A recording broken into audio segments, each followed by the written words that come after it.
ٹھیک ہے، ائی ومنہم انتم دل علی ھذا، یعنی اور ان میں سے تم لوگ ہیں جنہیں اللہ تعالیٰ نے ہدایت دے دی. تو اصل میں ہدایت دینے والی ذات اللہ ہی کی ہے، اور جسے چاہے وہ ہدایت دیتا ہے. اصل میں یہ اس کی شان نزول یہ ہے کہ رسول اللہ صلی اللہ علیہ وسلم اور مؤمنین ابتدا میں جب مکہ میں تھے تو کعبے کی طرف رخ کر کے نماز پڑھا کرتے تھے. جب مدینہ کی طرف انہوں نے ہجرت کی تو اللہ رب العزت نے حکم دیا کہ اب کعبے کی طرف نہیں بلکہ بیت المقدس کی طرف رخ کر کے نماز پڑھا کریں. بیت المقدس چونکہ یہود کا بھی قبلہ ہے تو یہ ان کی تالیف قلب کے لیے تھا، یعنی ان کو اسلام کی طرف مائل کرنے، اسلام کی طرف اٹریکٹ کرنے کے لیے اللہ تعالیٰ نے یہ حکم دیا تھا.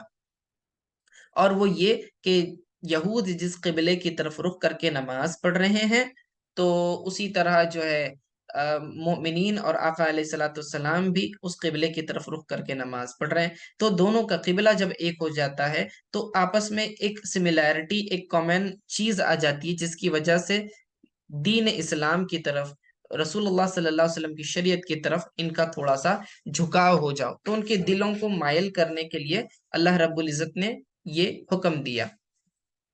اور اب جب انہوں نے بیت المقدس کی طرف رخ کر لیا تو بعض یہود کہنے لگے تھے کہ دیکھو محمد صلی اللہ علیہ وسلم جو ہے ہمارے قبلے کی پیروی کرنے لگ گئے ہیں، اور وہ دن دور نہیں کہ جب یہ مسلمان جو ہے ہمارے مذہب، ہمارے دین کی بھی پیروی کرنے لگ جائیں گے.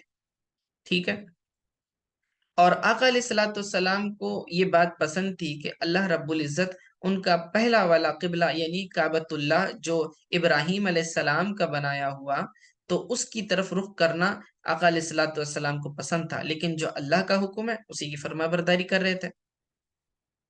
تو اللہ رب العزت نے حالت نماز میں ہی رسول اللہ صلی اللہ علیہ وسلم کی خواہش کے مطابق قبلے کو تبدیل کر دیا، یعنی بیت المقدس سے کعبۃ اللہ کی طرف دوبارہ رخ کر کے نماز پڑھنے کا حکم دیا. اسے تحویل قبلہ کی آیت کہتے ہیں. تحویل قبلہ آگے وہ آئے گی جس کے اندر حکم دیا اللہ تعالیٰ نے کہ بالکل آپ جو ہیں رخ اپنا پھیر دیں. اب یہ جو قول ہے سیقول السفہاء، اللہ تعالیٰ نے غیب کی خبر یہ پہلے ہی دے دی تھی رسول اللہ صلی اللہ علیہ وسلم کو کہ ہم آپ کو تحویل قبلہ کا حکم دینے والے ہیں، اور یہ حکم دیتے ہی آپ دیکھیں گے کہ جو مشرکین ہیں اور جو یہود ہیں یہ بیوقوف لوگ یہ کہنا شروع کر دیں گے کہ کس نے آپ کو قبلہ سے یعنی بیت المقدس سے پھیر کر واپس دوبارہ کعبے کی طرف رخ کرنے کے لیے کہا. تو آپ اس وقت ان سے یہ فرما دیں کہ مشرق اور مغرب تمام اللہ کا ہے، یعنی تمام سمتیں چاہے وہ مشرق ہو یا مغرب ہو، شمال ہو یا جنوب ہو، اس کا اختیار اللہ ہی کو ہے، اللہ نے ہی یہ سمتیں بنائی ہیں. تو وہ اللہ جسے اب جہاں رخ کرنے کا اللہ نے حکم دے دیا تو اس کی طرف رخ کرنا ہے، اس کی مرضی ہے. تو جہت اہم نہیں ہے، اللہ کا حکم اہم ہے. اللہ نے فرما دیا بیت المقدس کی طرف رخ کرو تو مومنین اس کی طرف رخ کر کے نماز پڑھتے تھے. اللہ نے کہا کعبے کی طرف رخ کرو تو کعبے کی طرف رخ کر کے نماز پڑھ دیا. تو یہ جیسی اللہ کی مرضی ویسے ہم نے اس کی طرف پھرنا ہے. اب اللہ کا حکم اصل ہے تو یہ ان کو جواب دینا، یہدی من یشاء، اللہ جسے چاہے ہدایت دے، الی صراط مستقیم، سیدھے راستے کی. یہدی من یشاء میں ایک بات، ایک راز پوشیدہ یہ ہے کہ اللہ تعالی نے اس طرح سے قبلے کی تحویل کیوں کروائی؟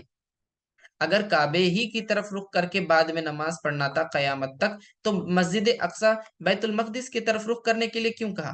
اس میں پہلی تو حکمت یہ تھی کہ یہود کی تالیف قلب ہو جائے، یعنی یہود جو ہیں اسلام کی طرف راغب ہوں. نمبر دو، ہجرت کے بعد کئی یہود ایسے تھے جو منافقت اختیار کر چکے تھے، یعنی ظاہراً اپنے آپ کو مسلمان بتاتے تھے لیکن اندر سے وہ مومن نہیں تھے بلکہ منافق تھے. ظاہری طور پہ اپنے کو مسلمان بتاتے تھے اور اندر ان کے کفر بھرا ہوا تھا. تو اللہ چاہتا تھا کہ منافقین کو مؤمنین سے سیپریٹ کر دیا جائے اور دودھ کا دودھ اور پانی کا پانی کر دیا جائے. جب دونوں ایک ہی قبلے کی طرف رخ کر کے نماز پڑھ رہے تھے یہ نہیں پتا چل رہا تھا کہ یہودی کون ہے اور مسلمان کون ہے، اندر سے سچا پکا مومن کون ہے. تو اللہ نے جب جیسے ہی حکم دے دیا کہ اب کعبے کی طرف رخ کر کے نماز پڑھو، تو مسلمان تو کعبے کی طرف پھر گئے، لیکن یہود نہیں پھرے۔ جو منافق تھے وہ واپس جو ہے بیت المقدس کی طرف پھر گئے۔ اس سے پتا چلا کہ کون منافق تھا، کون مومن تھا۔ یہ ٹیسٹ، ویلڈ ایمان کا ٹیسٹ تھا ان کا، کہ دیکھیں کہ کون اللہ تعالیٰ کی فرما برداری کرتا ہے اور رسول اللہ صلی اللہ علیہ وسلم کی فرما برداری کرتا ہے۔ تو یہ ایک فائدہ ہوا۔ تیسرا فائدہ اس میں یہ تھا کہ اہل کتاب یہ بات جانتے تھے کہ جو آخری نبی آنے والے ہیں ان کا ایک لقب ہے ذو القبلتین، یعنی دو قبلوں والے، اور اللہ تعالیٰ نے انہیں دو قبلوں کی طرف رخ کر کے جو نماز پڑھنے کا حکم دیا، اس سے یہ دلیل قائم ہو گئی کہ یہ جو آخری نبی محمد رسول اللہ صلی اللہ علیہ وآلہ وسلم ہے، یہی ذو القبلتین ہیں کہ انہوں نے دونوں قبلوں کی طرف رخ کر کے نماز پڑھی ہے۔ تو اب کوئی شک باقی نہیں رہا کہ یہ آخری نبی ہیں، اب ان کی پیروی کرنی چاہیے۔ تو یہ دلیل قائم کرنے کے لیے اللہ تعالیٰ نے حکم دیا تھا۔ تو آقا علیہ الصلوۃ والسلام کا یہ لقب ہے ذو القبلتین۔ اور جہاں یہ حکم نازل ہوا، جس مسجد میں نماز پڑھی جا رہی تھی، دوران نماز غالباً فجر کی نماز تھی، اس میں یہ حکم نازل ہوا کہ آپ ابھی جو ہے قبلہ کعبے کی طرف اپنا رخ پھیر دیں۔ تو نماز جاری تھی، ایک رکعت ہو چکی تھی، اسی کے اندر جو ہے آقا علیہ الصلوۃ والسلام جو ہے کعبے کی طرف انہوں نے رخ کر دیا، اور تمام مؤمنین بھی جو ہے بالکل اس کی طرف پلٹ گئے، کعبے کی طرف۔ تو اس لیے اس مسجد کا نام بھی ذوالقبلتین ہے، مسجد ذوالقبلتین۔ جب آپ جائیں مدینے میں تو انشاءاللہ زیارت کریں اس مسجد کی۔ وہاں آج جو ہے مسجد کے اوپر ایک جائے نماز کے سائز کا جو ہے فرش لگایا ہوا ہے، مسجد الاقصی بیت المقدس کے ڈائریکشن میں، تاکہ پتہ چلے کہ پہلا قبلہ یہاں تھا، مصلی یہاں تھا، اس ڈائریکشن میں۔ اب نماز تو قبلے کی طرف یعنی کعبے کی طرف رخ کر کے ہی پڑھی جاتی ہے، اور قیامت تک کے لیے یہی قبلہ ہے، اب یہ نہیں بدلے گا۔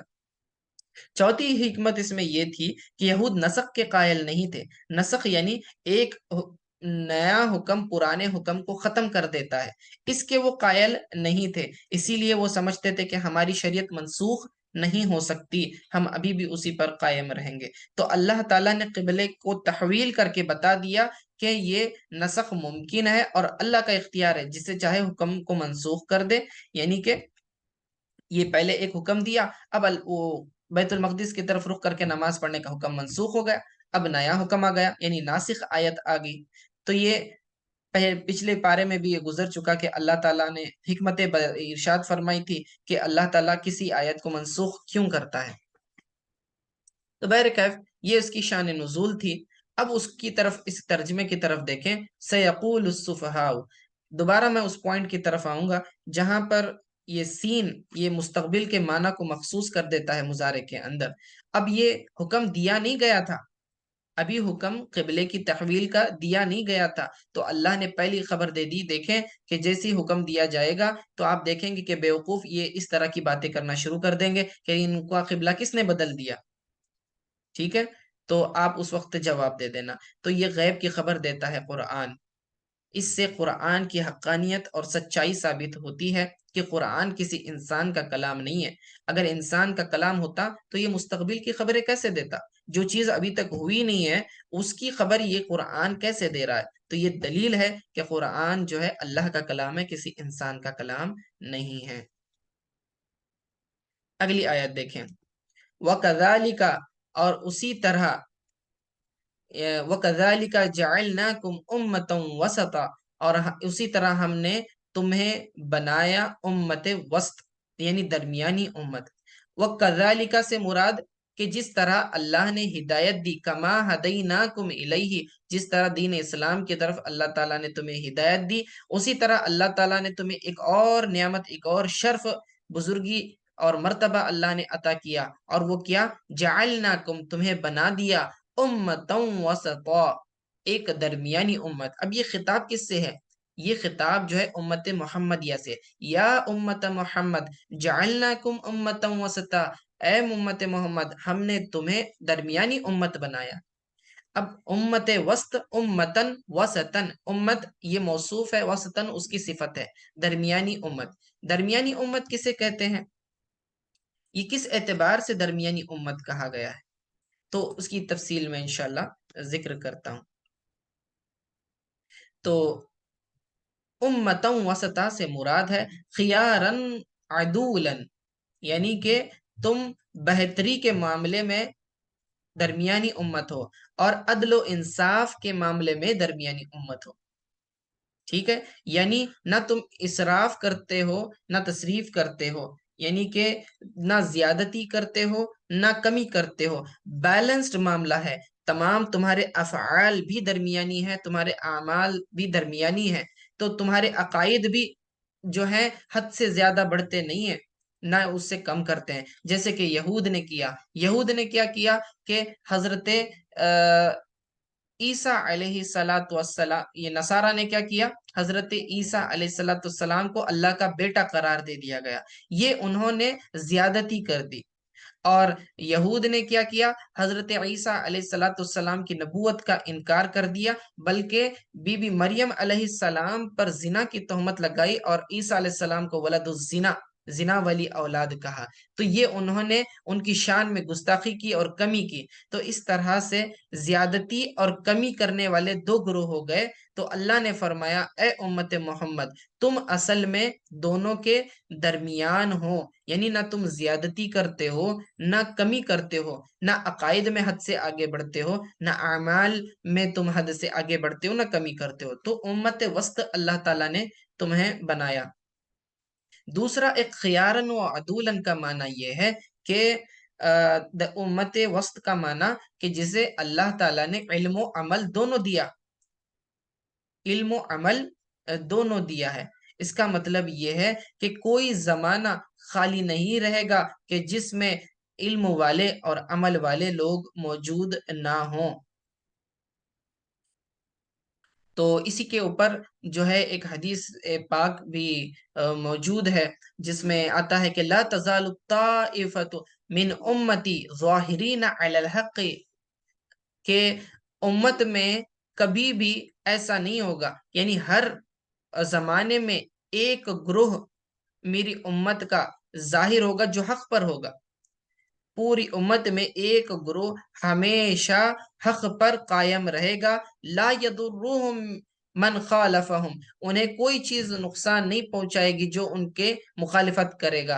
حتی یأتیہم امر اللہ عز وجل، یہاں تک کہ اللہ تعالیٰ کا حکم آ جائے، یعنی کہ قیامت. وہم علی ذلک، اور وہ اسی پر قائم رہیں گے.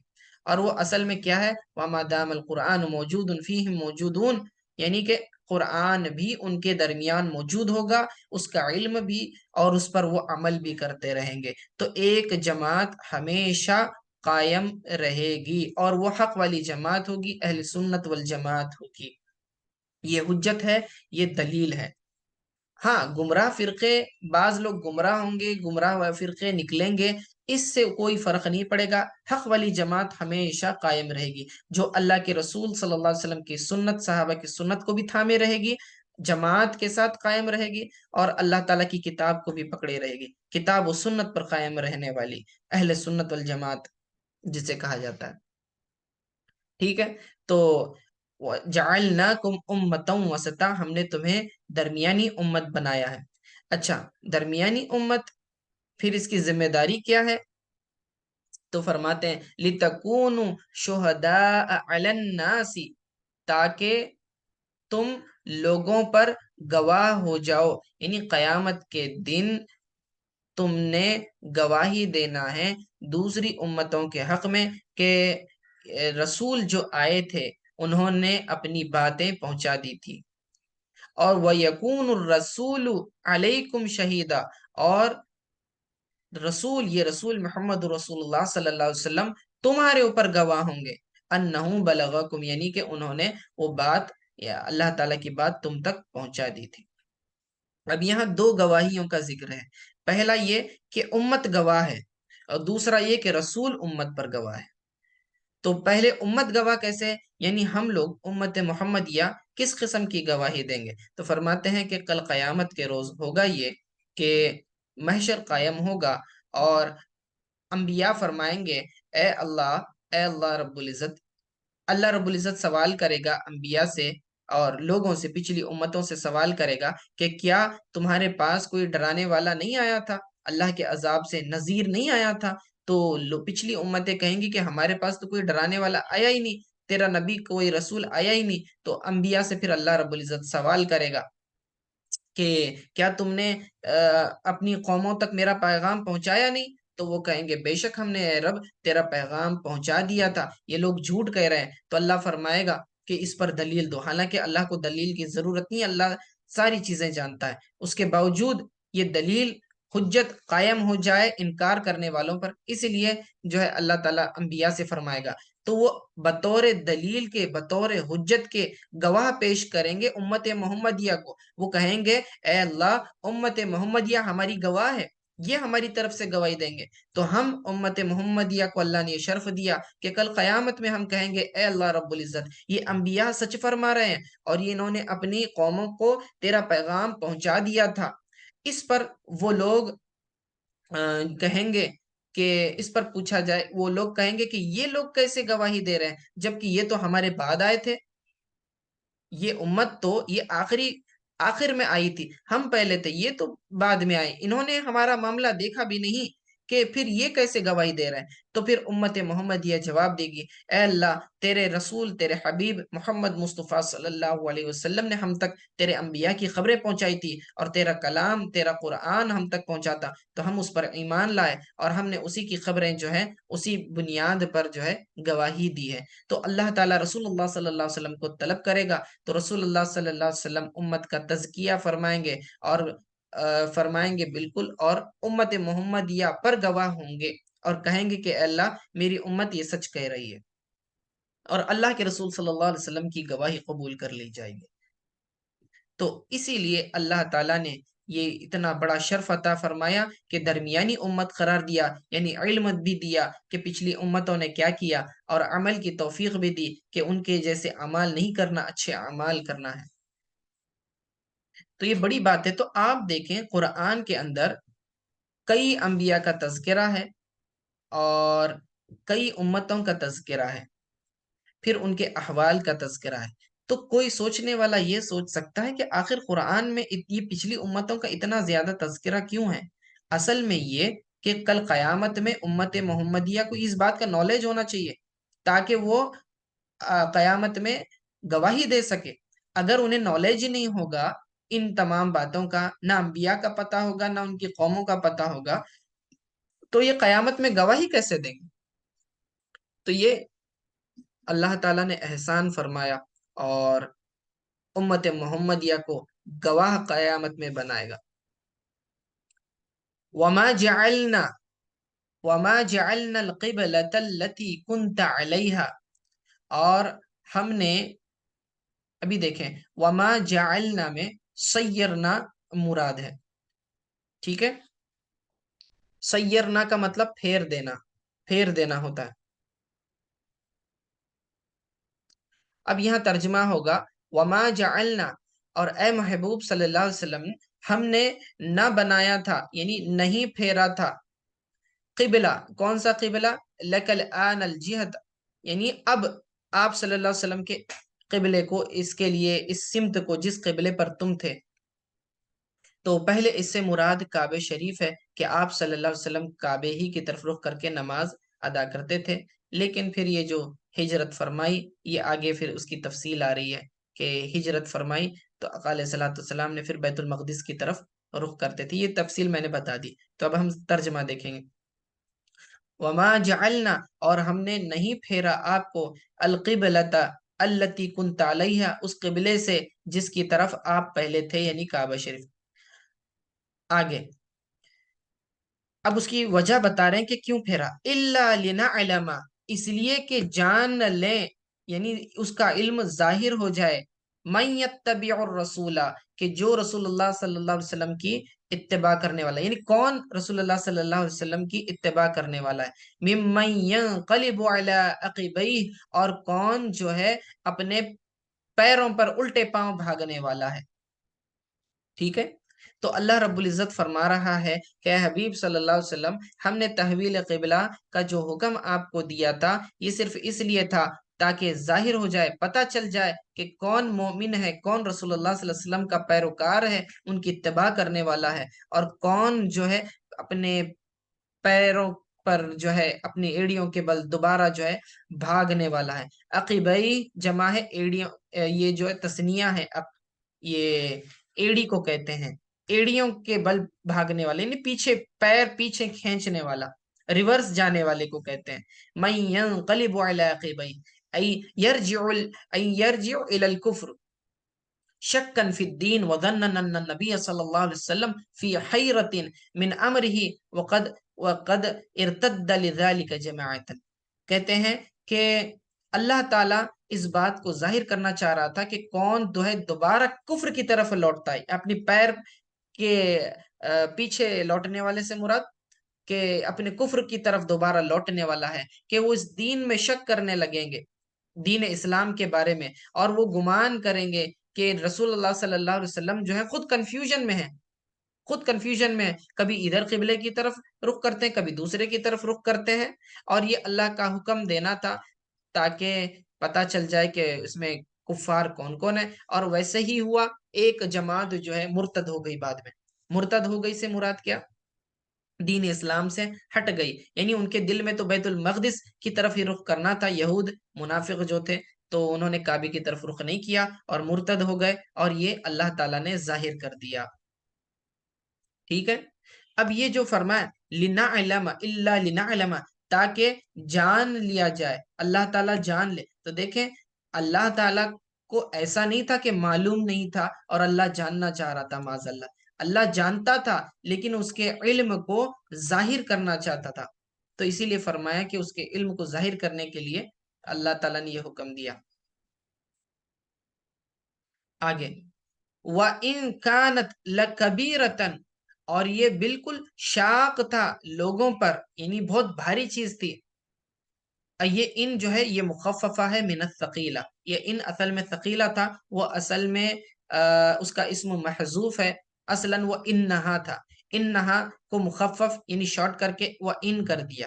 وَإِن كَانَتْ، اور اگرچہ کہ یہ چیز جو ہے بہت بڑی تھی، بہت بھاری تھی، لَكَبِيرَةً یعنی شاقَّةً عَلَى النَّاسِ لوگوں پر بہت زیادہ دشوار تھی، إِلَّا عَلَى الَّذِينَ هَدَى اللَّهُ سوائے ان لوگوں کے جنہیں اللہ تعالیٰ نے ہدایت دی، منہم ان میں سے، وَمَا كَانَ اللَّهُ لِيُضِيعَ إِيمَانَكُمْ اور اللہ تعالیٰ ضائع کرنے والا نہیں ہے ان کے ایمان کو، ان اللہ بالناس لرؤوف الرحیم بے شک اللہ تعالیٰ لوگوں پر بہت زیادہ مہربان اور رحم فرمانے والا ہے۔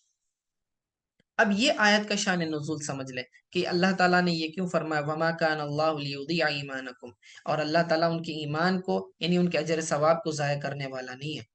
دیکھیں جب قبلے کی تحویل ہو گئی، مؤمنین بیت المقدس سے کعبے کی طرف رخ کر کے نماز پڑھنے لگ گئے، تو بعض مسلمان وہ تھے جو تحویل قبلہ سے پہلے ہی انتقال کر گئے تھے، تو ان کے گھر والوں نے آقا علیہ الصلوۃ والسلام کی بارگاہ میں عرض کیا، یا رسول اللہ صلی اللہ علیہ وسلم، ہمارے گھر والوں نے جو نمازیں بیت المقدس کی طرف رخ کر کے پڑھی تھی تو کیا وہ ضائع ہو گئی؟ کیا ان کا اجر ضائع ہو گیا؟ یعنی ان کی نمازیں قبول ہوئی یا نہیں ہوئی؟ کیونکہ قبلہ تو بدل گیا نا۔ تو اس پر آقا علیہ الصلوۃ والسلام کی تسلی اور مومنین کی تسلی کے لیے اللہ نے یہ آیت نازل فرمائی کہ وما کان اللہ لیضیع ایمانکم، اور اللہ تعالیٰ جو ہے ان کے ایمان کو ضائع کرنے والا نہیں ہے، ٹھیک ہے، یعنی ان کی نمازوں کو، ای صلاتکم، تمہاری نمازوں کو ضائع کرنے والا نہیں ہے، الی بیت المقدس بل یثیبکم علی، بلکہ اس پر تمہیں ثواب دے گا، لأن سبب نزولها السؤال امن مات قبل التحویل، یہ وہی بات کر رہے ہیں کہ اس کا سبب یہ تھا کہ لوگوں نے سوال کیا تھا کہ تحویل قبلہ سے پہلے جو مر گئے ہیں ان کا کیا ہوگا، تو اللہ نے فرمایا کہ نہیں، ان کا اجر ضائع نہیں ہوگا، وہ بھی نماز قبول ہے بیت المقدس والی، اور یہ نماز بھی قبول ہے جو نئے لوگ جو ہیں کعبۃ اللہ کی طرف نماز پڑھیں گے، تو البتہ ان کا اجر تو ضائع نہیں ہو گیا، اللہ نے اسے قبول کر لیا۔ ان اللہ بالناس بے شک اللہ تعالیٰ لوگوں پر، یہاں لوگ سے مراد مؤمنین ہے، لرؤوف الرحیم جو فرمایا، کیونکہ رؤوف الرحیم اللہ تعالیٰ جو ہے اصلاً مؤمنین پر جو ہے رؤوف ہے اور رحیم ہے، تو یہ ناس سے مراد مؤمنین ہے۔ تو رؤوف الرحیم سے مراد کیا ہے کہ فی عدم اضاعتہ اعمالهم، یعنی ان کے اعمال کو اللہ تعالیٰ ضائع نہیں کرے گا، یہ اللہ تعالیٰ کا رحم فرمانا ہے. ٹھیک ہے.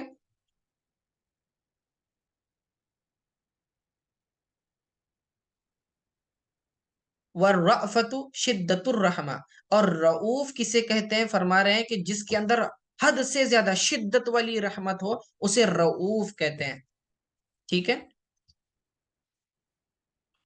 وقدم الابلغ للفاصلہ، اور رؤوف کو پہلے کر دیا رحیم سے پہلے. تو اس کی حکمت ہے کہ اللہ تعالیٰ جو ہے ظاہر کرنا چاہ رہا تھا شدت محبت اور شدت رحمت، رحمت کی شدت کو بتانے کے لیے. لرؤوف الرحیم، لام جو ہے یہ تاکید کے لیے، ضرور بضرور، یعنی یقیناً اللہ تعالیٰ جو ہے ان پر بہت زیادہ مہربان اور زیادہ رحم فرمانے والا ہے. قد نرا تقلب وجهك في السماء، اب یہ قد تحقیق کے لیے، یقیناً تحقیق، نرا ہم دیکھ رہے ہیں، تقلب آپ کا پھرنا، وجہ کا آپ کا چہرہ، فی السماء کس کی طرف؟ آسمان کی طرف. اب اللہ رب العزت رسول اللہ صلی اللہ علیہ وسلم کی دلی کیفیت کو یہاں بیان فرما رہا ہے. فرماتا ہے کہ اے حبیب صلی اللہ علیہ وسلم، ہم دیکھ رہے ہیں آپ کا آسمان کی طرف بار بار متوجہ ہونا، چہرہ کرنا، مطلعا الى الوحی ومتشوقا للامر باستقبال الكعبة وكان يؤد ذلك لأنها قبلة إبراهيم ولأنه أدعى إلى إسلام العرب. اب رسول اللہ صلی اللہ علیہ وسلم کی دلی خواہش یہ تھی کہ کعبے کو قبلہ بنایا جائے، کیونکہ اسے ابراہیم علیہ السلام نے تعمیر کیا تھا اور وہ عرب کے تھے، اور عرب اہل اسلام کو جو ہے انہوں نے عرب کو دعوت دے دی تھی کعبے کی طرف آنے کی.